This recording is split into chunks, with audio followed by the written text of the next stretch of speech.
Okay sir, आप जो कहते हैं हो जाएगा। या आई प्रॉमिस यू। थैंक्स जी।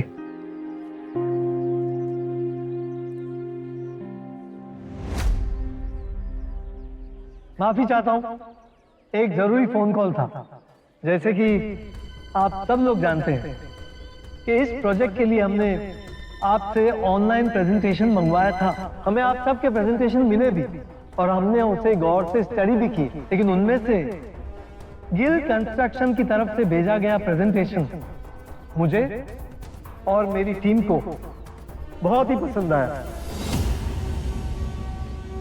और इसीलिए ये प्रोजेक्ट गिल कंस्ट्रक्शन को दिया जाता है। हर्ष के इतना कहते ही वहाँ बैठे सभी लोगों की आंखें चौड़ी हो गई। खुद शनाया हर्ष को एकटक देखे जा रही थी, जैसे अभी अभी जो हुआ उस पर शनाया को यकीन ही नहीं हो रहा था।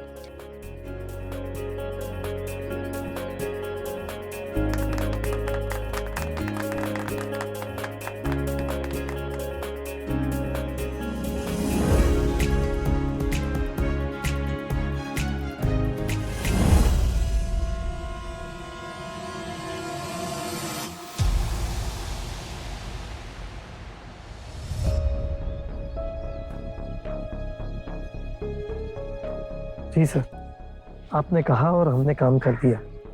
The pleasure is mine. Yeah, thank you.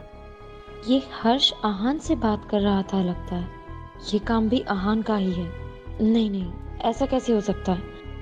कहाँ हर्ष जैसा करोड़पति और कहाँ नौकरों से भी गया गुजरा मेरा पति। भला उसकी बात हर्ष क्यों मान लेगा? या शायद आहान ने मुझे बचाने के लिए ये सब किया हो।